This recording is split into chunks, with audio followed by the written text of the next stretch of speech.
Hey everybody, it's Joanna Phillips, so let's talk about it. Tammy Warner. And our special guest. Katie McVeigh. Thanks for coming, Katie. So Thanks for having me.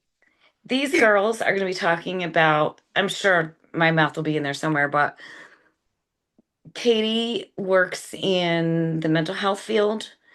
Tammy had brought up, actually, before even Katie reached out to us, that she was hoping we could do mental health conversation for our freestyle. So I'm going to let the girls take it over and try to keep my mouth shut. There you go. No, All Joanna. right. Well, yeah, we kind of wanted to. Well, we did the menopause, which, as Katie and I talked, is huge in as far as where mental health is concerned, can really, really wreak havoc on you. And then I thought, Joanna and I had talked about, well, what can we do for our next one? And I do know that I saw one comment about, well, what about the men and their, what can they do? And I thought, well, you know what? Men's mental health, all of our mental health is so important. And I think right now for everybody, and I don't care what side of whatever you're on or anything, I think the world right now is very heavy for everybody. And I know it's heavy for me. Um, and that that weight alone, whether people think, oh no, it can have an effect on our everyday life and And how so many other things. we act and how we react to situations. And that's why I was really, really happy when Katie said she wanted to come on, and kind of help give insight into that. I mean, are you seeing more of that now? Yeah, definitely. I know we had chatted a little bit before. For us, COVID really was that heightened, right? Like all of a sudden, we saw so many people who were reaching out, trying to get connected to services. And I appreciate that there was this breaking down of stigma at that point, right? It's okay to talk to somebody, but with that was this huge influx and not enough providers. Mm-hmm. And so it was really hard connecting people. And I think the environment we've continued to be in from that time has just created this increase of people struggling with their anxiety, depression, anger, you name it, right? And you had said that reaction where we really want to be able to respond to something and not react, Right. so people Take the are really emotion having a hard out of time. it. You nailed it, right? When you So pull hard that to do. back, it's hard to do for some people, right? And to have the insight, I see the It was pointing, right? easier before menopause. Honestly, I can remember Joanna calling me Switzerland back in the day because I was very, non-confrontational, whatnot. Now it's like I just want to hit somebody. All right, well, none of that. No, I would But never do.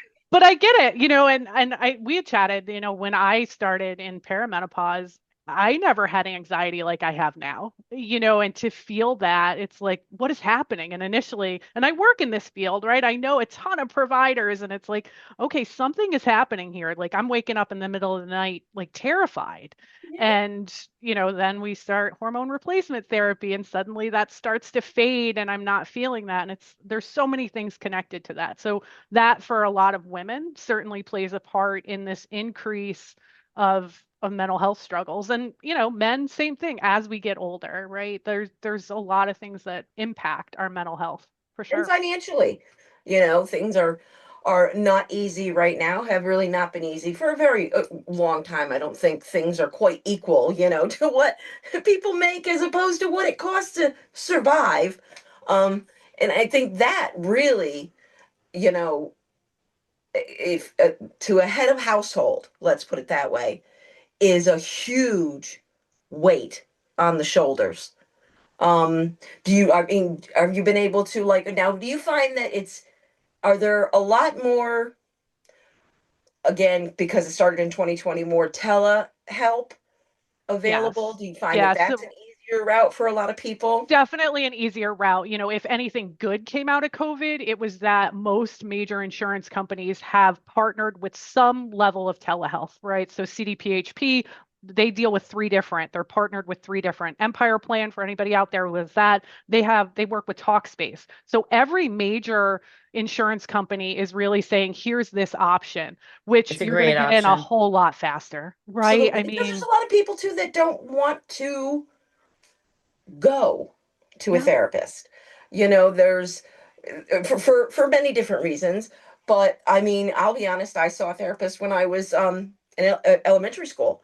And it was even at that age, it's Yeah. amazing what it helped me so much understand a lot of things, to where when I had a friend struggling in high school, I literally, we took a bus to his home, because I was like, he can help you, someone that listens and tries to understand and hear what you're saying, makes a huge difference. It's just a set of ears that are willing to listen. It's not like you're looking for anybody saying that, oh, you're going to talk to a therapist and all they're going to say is, you're right, you're right, you're right. But to kind of just help you understand the way you're feeling. Right. Um, Again, postpartum is another one, that, is a big thing, was never talked about back when I was, I didn't know it from a hole in the wall. And then until I suffered it with my second child. And Right. that was a very debilitating, devastating feeling of helplessness. Why am I here? And it's crazy that your mind can do that to you. Yeah. It just I out of nowhere. I had the same reaction after anesthesia. I had a very Okay. Yeah. bad time with, myself emotionally from that. And it's, I would encourage anybody, I don't care, male, female, grown up, whatever, it doesn't hurt. but No, I and would you nailed. Oops, also I sorry. also we're gonna do that. We're gonna talk over each other. And don't worry, we should fix it But all. you may have to go through different therapists to find the one that Yes. you're comfortable We and do. that is Yep, going to work for you. Yeah. So exactly. don't give up if the first person that you don't feel that. Give it a couple times. If it doesn't Advocate work, for you move on. yourself.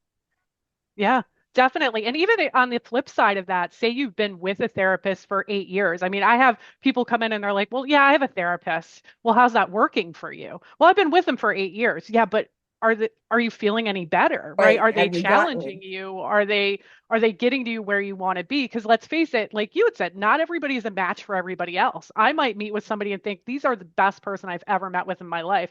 And you might meet with them and be like, no, not my person. Like, you know, advocate for yourself, like Tammy said, to get with somebody that is your fit and is working for you. So it's what not just your physical, your mental as well. And just like you need to find a doctor, that will help you with your physical ailments and really listen to your problems, same concept. If it's not one that's working for you, you move on and find another one. You don't just sit and settle with it. Find another one. They're out there. You have to understand that that's important. That is one of the biggest keys to helping yourself, is Right. having the right person Yep. to so help you. Katie, what's your background and what do you do? I am not a conventional background, right? So I was a career advisor in the military for 20 years, which kind of pans out to guidance counselor to 250 grown men. Um, Oh and God. yeah, it was a good time. Ooh. Like herding cats. Yeah. But so I went from that to start working for a New York State agency where I manage a program for the Employee Assistance Program, right? So I oversee the health wellness of 5,000 employees and their family members.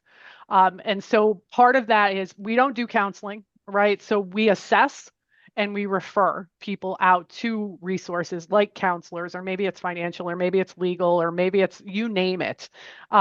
We assess and we refer. And then I'm also in charge of all the wellness programming, right? So all of the presentations on stress management, change management, all of that kind of stuff. So I have a ton of certifications, no degree, right? Like I am one of those stories that is very different than I took a test to be a certified EAP, which is the same test they take to be a CSW. We're very similar, right? So my background's a little different.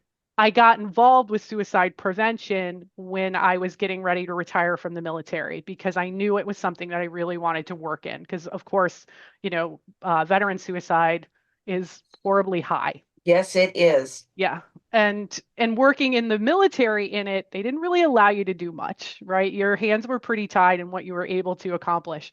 So I started to get involved with American Foundation for Suicide Prevention, did a lot of volunteering, then suddenly I was on the board, and then suddenly I was board chair.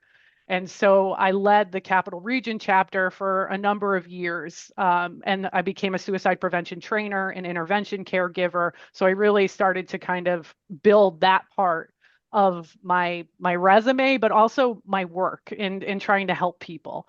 I'm not going to lie, that tapped me out, right? Like, so after my brother passed away, I dove headfirst into it, try to not deal with other Hmm. stuff, and burnt myself out pretty good.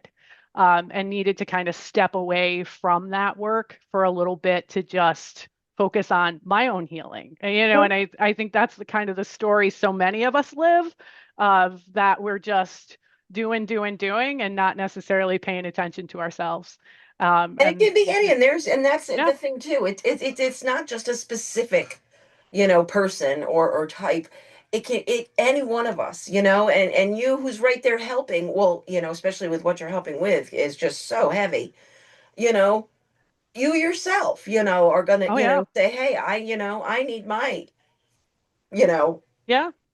way to express and let it the release of some of that as well. So it's nice to know that there are things out there. Are there anything out there for say if somebody doesn't have Health the insurance. income or the insurance? Yeah, certainly. So the counties do have programs. There's also local colleges that provide, like, so for instance, SUNY Albany has a counseling center that is based on your income, right? So what you can pay, they do have a wait list, not going to lie. Mm. But the county mental health, you can always reach out to them. There is some, little wait list there as well. And I can't speak to how much people are going to love it or hate it, right? But it is out there for them. And Um, if you're in any immediate need, there's always yeah, the hotlines. There's always, there's tons of stuff. always, Yeah, yes. definitely. So there's 988 is the number everyone should know. That's the suicide prevention Is lifeline. that a text? That's a text? You can text to it. I'll send you the links for everything. Yeah. Okay. And so you can just include those. There's also a crisis hotline for Columbia County that has with it associated an MCAT, which is a mobile crisis team. And they're amazing. So even in my line of work where I'm trained in intervention, if I have somebody come in who's suicidal and I'm not comfortable being the one to say, yeah, you're good, I can call mobile crisis to come in. They're fabulous. They come in dressed just like you and I, and they meet with an individual and they determine, do we really need to transport this person? They try to keep people out of the hospital, right? Right, Can right. we Mhm. settle this right here in your home, comfort you, calm you down, and then put a plan in place before we I, walk out the I have door? So, actually had experience with them, with my one aunt, and they were amazing. yeah, they are really phenomenal people. And I've never dealt with Columbia counties. I deal with Albany counties. And even, put them on a phone with somebody and they'll just assess and they'll come and talk through it. They're really a phenomenal organization, or resource available for people. So that Columbia County does have that as well. This was Columbia County. Interesting though, I think they were like out of Catskill. Okay. So if there was like some sort of like super stressful emergency, it was going to take them a little bit of time, but I'm pretty sure they were out of Catskill. But they were great to deal with. Yeah. Yeah, no, I think they're an amazing resource. Not everyone wants to call 911, right? And I True. get that, especially Right. in a mental health emergency. And when you're dealing with somebody who, in my instance, dealing with people who are possibly suicidal, you want to give them a little control back, right? Like, Right. Sue, who are we going to call to help keep you safe, right? And so giving them kind of some power in a really chaotic situation is nice. So like, hey, we could call mobile crisis, or we could call 988, or we could call your brother or sister, whoever, to kind of give them some power back, is helpful in those really chaotic situations. Absolutely. Absolutely. Yeah, I when you when you think of those things, I mean, like you say, a lot of people, not everybody can afford, and not everybody thinks that they can, or there is an option for a place for them to reach out. So I think it's important that everybody know that there are different ways. You may have to look, into it. You may have to, well, now that you're on here, anybody that's watching this, could either contact our page, contact you privately, And it's all however, confidential. if everything is Yeah, confidential. We just want everybody to know that there is, the arms extended, the hands extended yeah. for There's, anybody, because if yeah, you've been through definitely. it, at all, or you're going through it at all, it freaking sucks. It really, really does. It's Yep. a very scary place to be in your mind. And it breaks my heart. And I know I said this to you, it breaks my heart to think of where someone is at that moment in their thoughts, to feel that they're just not worth it. That is just so heartbreaking to me. So heartbreaking to me So that anyone would feel that way. I'm gonna share a very personal experience Mhm. of myself, and I'm kind of putting myself out here. And I'm trying not to cry. So when I was a young teen, my mother's second husband sexually molested me. My uncle and my great uncle, same. I never told anybody Yeah. until my first boyfriend, who was somebody local, and encouraged me to tell my mom when I was 15. And when I told her, we were sitting out in front of Kelly's snack bar. She goes, I knew that. And honestly, I thought that was just a reaction. Like, Yeah. how could she know that? And when he died, they had divorced, and when he died, like I could maneuver somewhat. And then when he died, it was like, oh, but then mom got really upset with me because I didn't go to his services. He always thought of you as a daughter. And very cringy, she buried my picture with him. Later in life, my other aunt was in Jones. There was a family meeting, and thank baby Jesus that my grandmother wasn't there. That subject came up, and my mother looked at me and said, I did know. And I said, why did you not do anything or say anything? She said, because what if it wasn't true? I would be planting the seed in your head. And I remember I had to go to the bathroom. And if you know anything about Jones, you can't go anywhere Right. without Yeah. somebody with you. I'm walking down the hallway with the nurse, and she said, are you okay? Because it's really painful to hear. Of course, my reaction is, I can't help ignorance. But I called my stepfather at the time, who I adored to pieces. And he said to me, babe, I love you. He said, you've come this far. Don't digress. And it was pretty impactful, but there was things that in my marriage that triggered me, and I wasn't sure why. Mhm. And then when I finally did figure it out, I'd be like, babe, so this is why I'm reacting that way. Yeah. But there are two times in my life that I could had considered suicide. It was then, and it was another situation that I'm not going to get into because it's too personal for other people in my life. And it's like, and I didn't seek therapy. Yeah. And then you wonder why I'm crazy because there's that. And I just want to say I'm sorry you went through that. I'm so glad you're here. Me Absolutely. too. You know, I'm Listen, I'm I'll gonna be honest with you, I'm gonna tear Katie, up What because is the generational thing with that? um because it wasn't talked about. It was a big secret. And that's what I don't.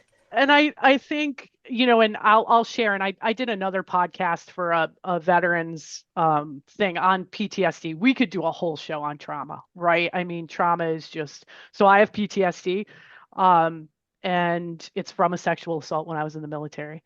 And and not, this is not comparative suffering, right? Like No, with no, this, no, no, no, no, no. but No, I but think it's it's important to talk but all. about it.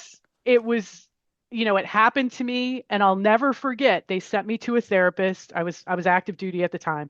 They sent me to a therapist who was Sidney Poitier's niece. That's the only thing I remember about her, because she needed to tell me. I didn't even know who Sidney Poitier was. And I'll never forget her looking at me and saying, well, what do you want to do, Airman Fisher? And I said, I want to go home. She looked right at me and said, we all want to go home. And at that point, I buried it. Right? He died by suicide. So it never went to trial. It never, you know, it was kind of like, okay, it's done. And I buried it. And then I had very, very failed relationships and very, I had a pretty tumultuous up, down. Did I see it? No, because I always looked at myself as a survivor, right? I never connected the dots of, wow, this is what's happening. And then finally, when I retired, a good friend of mine was like, I think it's time you deal with it. And I went to the VA and I met with the military sexual trauma therapist and I did all the hard work and unpacked a lot of stuff. And it was hard. Am I grateful for it? Yeah, I'm a better person than I was. And everything I've been through has brought me to who I am and what I And I am was today. just going to say that I went to a seminar. I owned a corporate relocation business, and I went to a seminar, and they said, write down on a piece of paper the one thing that you would change in your life. And I wrote nothing Oh, because the good, the bad, the ugly, the amazing have molded me into who I am today. yeah. And I like me. And Others that's may have a different yep. opinion, but Yeah, I like me, yep. and I Well, and wouldn't I change think anything. that's post-traumatic growth, Yeah. right? Like, so when we talk about trauma, there's also post-traumatic growth. How do you grow from this? And similarly, when Michael died, right? That was more trauma. And um, I got brought back to a space I hadn't been to in a very long time because I had gotten through it, but now suddenly I had more trauma. And it took me longer with Michael's death to be like, where's my growth? But my brother knew how, anybody who knew Michael, Michael knew how to live, right? Yep. And I really got to that point where that was my gift from him, was teaching me how to live a better life and be a better friend. And it took me a long time to get to that space. Do I still miss him and wish every day he Of was here with course. me? My God, yeah. But I also recognize the gifts he left me. It just took me a little longer to find them, right? But that's post-traumatic growth of, I can curl up in this corner and it's okay if you do, right? But don't live there. Like, how can I get out of here? And so what you shared is resilience. Tammy and I talked the other day. What she had shared with me was resilience, right? Like, how do we come up out of this? And sometimes we need a little help with that. And that's okay. And that's what we're talking about. It's okay to reach out to somebody and have that connection and And it's work okay to through have all that that cry stuff. every now and again if you, God, like you yeah. said, don't live there. But yes, it's okay. Yeah, don't You're not unpack. weak. You're Right. not, Right. sometimes you got to, and you feel better. I mean, it's just, I think sometimes our bodies, whether things are going right, going wrong, I don't think it matters. I think sometimes it's just a natural release of our emotions Yeah. for many different reasons. Doing the wash. You're washing out all, that's what somebody told me after Michael passed, because I was like, oh my God, I can't cry anymore. And it's like, well, Right. you're washing it all out. And I was like, okay, I like that. All right, I Yeah. can deal with that. But on the flip side, I got really angry. And I remember the best A lot quote I easier to be ever angry, read. though. It is. But one of the best quotes I ever read was, anger is grief's bodyguard. And I Yeah. loved that. I I'm gonna was Yeah. write like, that down. okay, That's good. that Yeah. makes a ton of sense, right? Like, um, in daily life too, I notice it, right? I try to be really aware now of, why am I feeling this way? What is this attached to? And that's gross. I was never always that person. I wish I could Self-evaluating. say I was that person, but I wasn't. Yeah, that self-evaluation, which when Tammy and I chatted the other day, it was like, when you have awareness, it makes this a whole lot easier. Yeah, it Still does. And hard, it's crazy, but it right? also is pretty freaking. It was kind of cool in a way. I felt like it was almost like stepping out of yourself and seeing yourself Yeah. is what it felt like. It was such self-awareness of, holy crap, what is wrong with you? Mhm. Did I Yeah. just say that? Now I'm just like, go with it. That's menopause. that's No, that's I'm what I just like, blame just everything go on. with it. That's just menopause. That's fine. And when I All right, have a what else? panic attack, I'm not dying. I've learned that too. Oh my Yeah. God. I will tell you, COVID was the worst. I literally had such a panic. I was like laying on the kitchen floor thinking I was going to die. Yeah. I was so freaked out about COVID, not because of me, but because of my dad, my stepmother, my mom. Like, I literally was hypervent. My husband is looking at me like, are you gonna, do I call Yeah. 911? I'm like, I'm not Yeah. sure. I just know I can't breathe. Yeah. And it was a panic attack. Yeah. Things you I've can't had my first, control. yeah, I've Yeah. had my first real Right. one when I sliced my knee open. Damn dog puppy peed on the floor, and I slipped in it with my flip flop. Ended up cutting my knee open. We had to go to the hospital. I knew I needed stitches. Just riding in the truck, I mean, no, wasn't even bleeding a lot or anything. And I was like, oh, I'm thirsty. Took a sip of water. Next thing I know, I was like, oh, can't breathe. I mean, it came Yeah. out of freaking nowhere. And then it was like everything went like tunnel. And Jeremy's panicking as he's driving. He's calling home, call the hospital. And I'm just like thinking to myself in my brain, just go with it. Don't fight it. Just go with it. Am I dying? This could be dying. I'm not sure. I don't know, Maybe. but resisting is only going to make Right. it Like just roll. If this is it, this is it. But yeah, I mean, panic attacks are real and you Scary they learn are. how to kind Holy of like, cow. okay, I'm okay. Right? Like those Yeah. things you tell yourself, I'm okay, just keep breathing. Right? Well, Like that's the think thing. Then down, you focal start, and the points, more you right? panic Yeah. Yeah, worse it and you gets. focus on it, the worse it gets. Now every Yeah. time I get a dry mouth, I'm like, oh Jesus, is it coming again? Whoop, my Yeah. teeth just went down. And there's also like box breathing. There's like all these different breathing exercises. It's so funny because we teach classes on stress management. I am not the girl to do the meditation. I'm just not. I thank I God I fall have asleep. great staff who are like, let's do this. I am way too command voice and like out there. I think I scare people when I attempt to like do mindfulness and meditation with them. But certain breathing techniques are awesome to kind of chill yourself. So my big one is hold one nostril, breathe in through your nose, hold the other nostril, breathe out through your nose, because it makes you think and it makes you slow down. So like in through this nostril, out through this nostril, because you literally have to be like, what nostril? Like, what am I doing right Yeah, now? that would be Okay, me. okay. Like it slows you down to slow your breathing It's down. a great idea. And what about, how do you feel, Katie, about like, some would call that an alternative method. But what do you think about alternative ways of dealing with stress? I'm all about it. I did a thing down at Omega Institute for female veterans, and I'm not gonna lie, I walked into this thing and I was like, this is not my space, right? It was like Woodstock met Dirty Dancing, like this big. I was like, I don't know what I'm, but it was a full week of yoga, meditation, journaling, and by the end of that week, I didn't want to leave Oh, that's cool. because it got you to that space where you had to sit with your shit. I mean, and I think that's really hard for the majority of us. We push it aside and just keep going until it piles up and puts us down. But I think anything that works for you that's healthy, like don't sit, sitting in a bar and drinking all day is not an alternative to dealing with it, right? But meditation, yoga, mindfulness, all of those things do amazing stuff. Journaling, hand to paper, not typing. Journaling is huge. There's a ton of stuff out there that people can try that work really well for them. I love doing breathing exercises. I was great at doing meditation for a while, guided. Don't let me just sit in my space because my brain squirrels out, right? But guided meditations work well for me. And I think if you try meditation and you're like, not for me, right? I'm not doing this. If you have thoughts and you're like, nope, this isn't working, it's okay to have thoughts while you meditate. What I think about it as is like when you watch the news, the scroll on the bottom, think of those as your thoughts.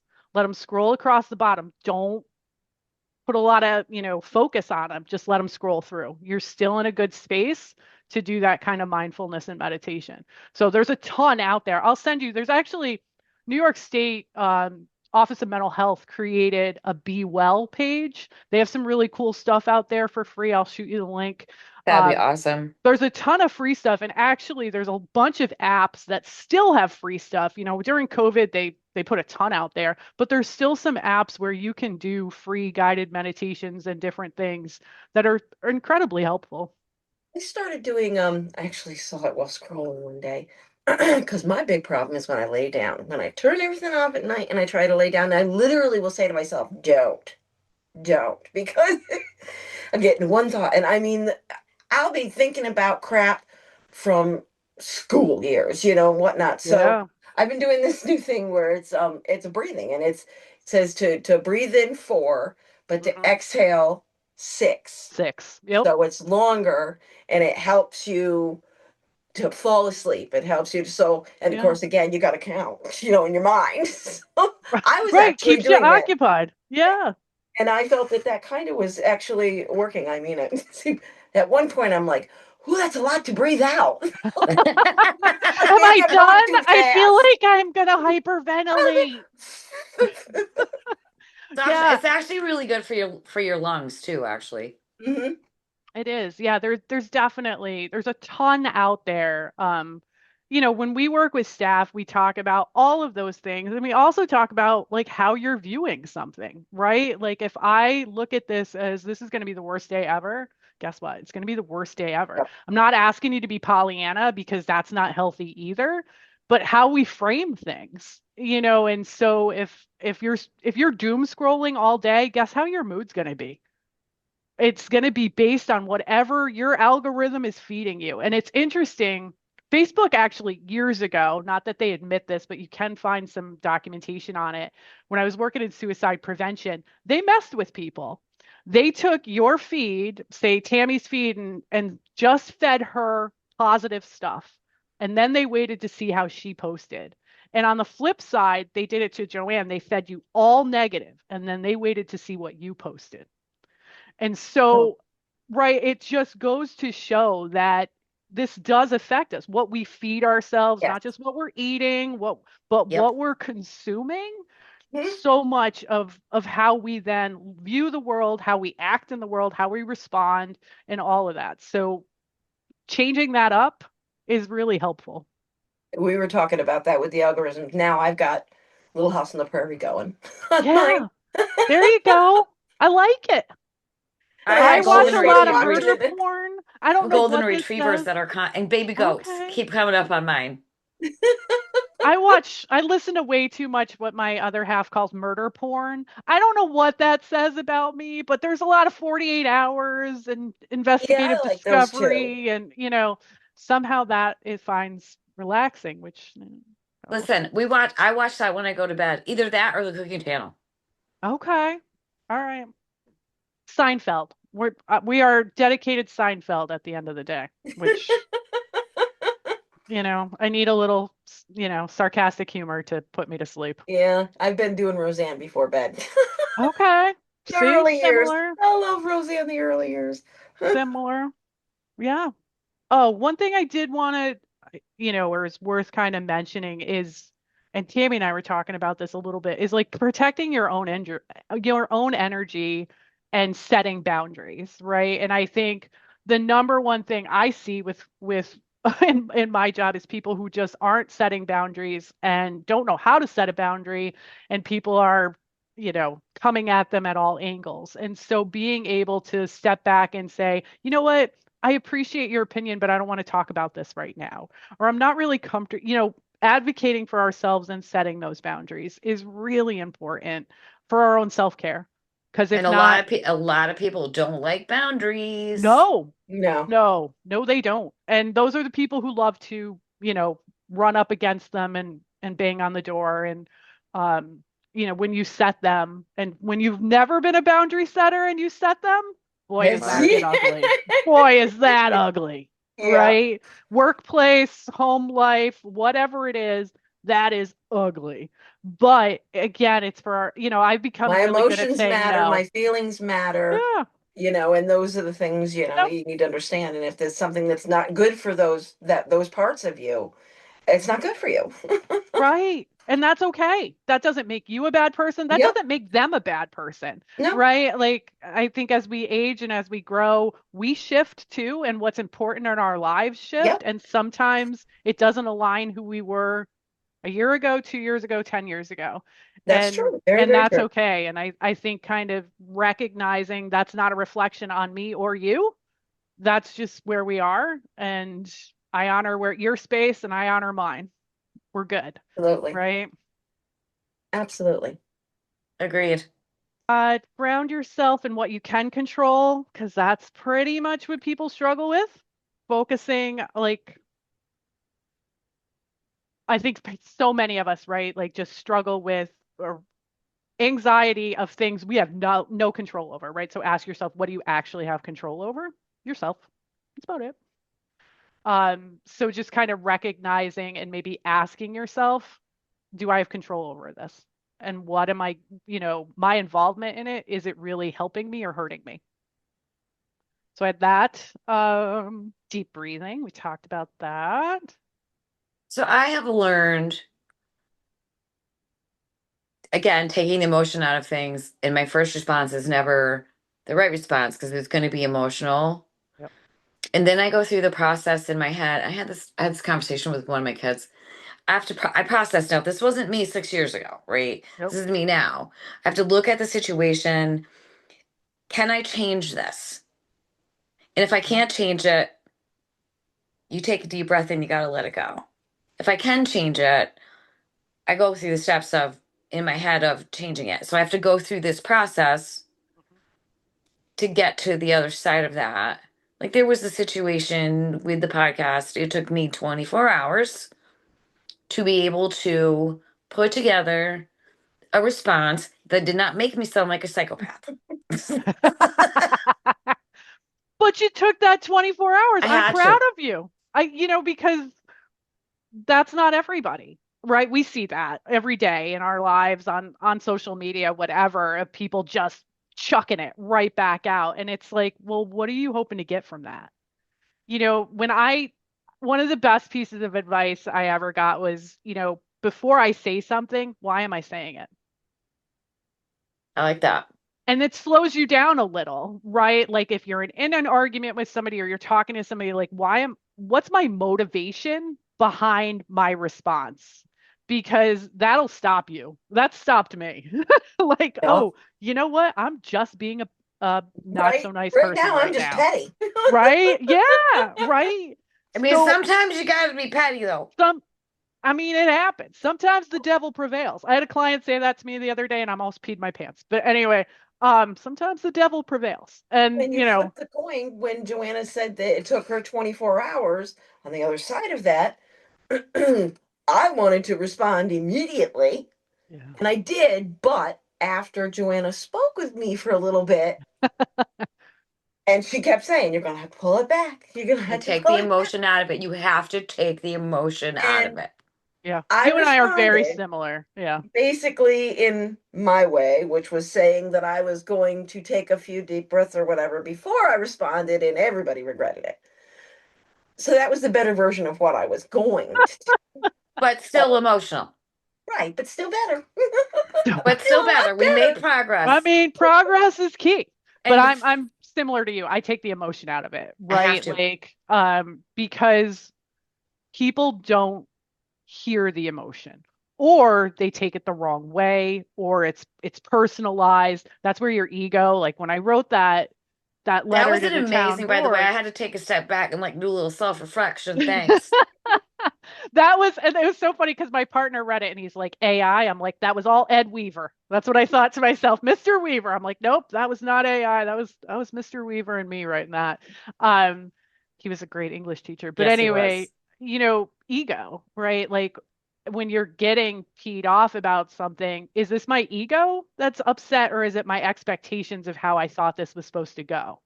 Because you can work through a whole lot if when you start to feel it, is this my ego or my expectations? And once you can like identify that, then you can move through that. Like, I mean, three women here. Chances are we've all been cheated on at some point in our life.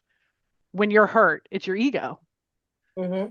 and partially your expectations, right? And so when you recognize that, you're like, oh, this is why I'm so pissed. Okay, now I can kind of move through this a little bit better versus just I am so angry and you suck and they suck and everybody sucks. We're not moving here, right? You're just mad. But if I recognize where it's at, it's a lot easier for me to then move through it. Absolutely.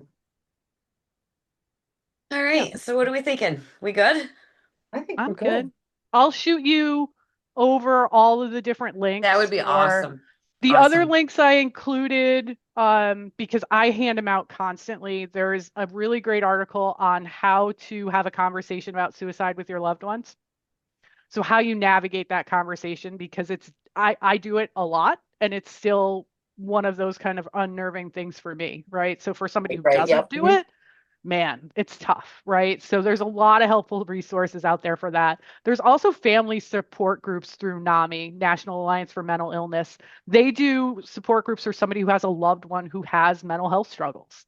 And so that's really a great opportunity for, say, you have an adult son who's struggling with their mental health, or an adult daughter, or a spouse, a loved one, and you really don't know how to navigate and help them. There's support groups that help you kind of figure that out. So NAMI is an amazing organization. I'll throw that link in there, and then the chapter for the Capital Region American Foundation for Suicide Prevention as well, because they have some good resources out there. Awesome. Awesome. Cool. Well, Cool. thank you. I personally want to thank you both for bringing this to light. There are things along with menopause and mental health. People get a little squeamish, but it's real life. It's life. We all go through it. There's absolutely no shame, nothing to be ashamed of in saying that, you know what, you have feelings, you have emotions. That's And your like saying feelings no and Oh your my one God, ever you're emotions, pukes. human. right? That's And like your saying feelings and your nobody ever emotions are pukes. We are all know that's a valid. lie. Yeah. Yeah, yeah, and you nailed it. Jalen, like they're valid. I have so many people come in and they're like, "Am I crazy?" Hey, man, Yes. you feel this, right? Like you feel this. I'm not here to tell you that that's not valid or that you shouldn't be. The fact is, you feel it, and that's where you're at. And and I think that's where we also struggle. They're like, "Oh, you shouldn't feel that way." Well, you do, right? Like. So we as a community need to be better at supporting people and being like, wow, that sounds hard. I'm sorry you feel that Yes, way. Is there something I can do to help you with that? yeah, That empathy of, wow, exactly. you have that opinion. Okay. Let me understand that better. Let's talk about that Let's versus talk about it. the perfect way to end it. I nailed it. Nice. All right, ladies. Again, Katie, Awesome. thank you so much. I'm Thank you. Yes, glad that thank you you guys so did much. this. Yeah, no, I I'm very And glad. appreciate it. I really so appreciate the opportunity. this will probably be up. What's today? Wednesday? Friday or Saturday. Okay. I like it. Right. So Cool. thank you everyone for joining us. Again, if you need help, you need some suggestions, reach out to Katie directly, privately, or us privately. And again, completely private. We're not going to Absolutely. be, going, Absolutely. oh, hey, guess what? So and so reached out to us. No, this is No. this is too important. So I thank hold you you to the Absolutely. again. same confidentiality standards I hold my clients to. So we're good. Exactly. So thanks everyone for joining us. Thanks, Katie. Thanks, Tammy. Bye. Have a great weekend. Bye, guys.